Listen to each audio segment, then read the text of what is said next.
Simula na ang makasaysayang hosting ng Pilipinas ng WTA 125 at ayon sa ating pambato na si Filipina tennis sensation Alex Ayala, higit pa sa panalo ang halaga sa kanya ng paglahok sa Philippine Women's Open.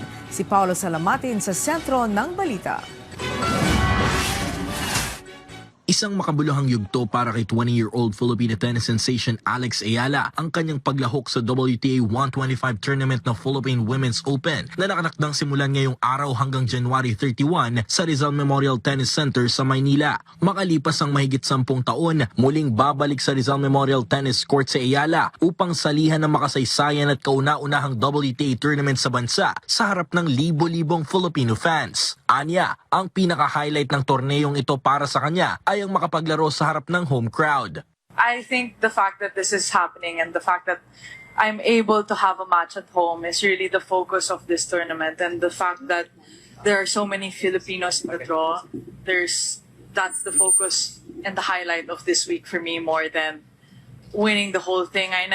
Going into any tournament whatsoever, I never go in expecting to win the whole thing. So although this is at home, my mindset in that sense is no different. So I take it match by match. I'll do everything I can to win my first one. But if not, it is what it is. Yan talaga yung tennis. I mean, you can't win all the time. Dagdag pa ni Ayala na walang magbabago sa kanyang mentalidad pagdating sa pressure, lalo't dito sa Pilipinas gaganapin ang nasabing torneo na may libo-libong Filipino fans.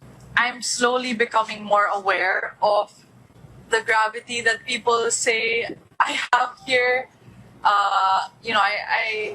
This is my home. So in the end, it's hard to feel like I'm all this and all that. And sometimes people will tell me that, but every time I come home, I feel warm. I feel like it's a familiar atmosphere. So although all of this attention is quite new, I've been, especially with my success that came last year, I think I'm still so excited every time I come back. It's a learning curve for me to figure out how to maneuver. It's a really good problem to have if you ask me. That means, that I'm doing well and that I'm making people happy and I'm touching people's lives in a certain way. I'm happy about that. Sinabi rin ni Ayala na mahalagang plataporma ang torneyong ito upang mas makilala ng mga Pilipino ang nasabing sport at isa itong simula ng mas malawak na kinabukasan para sa tennis sa Pilipinas. Paulo Salamatin para sa Atletang Pilipino para sa Bagong Pilipinas.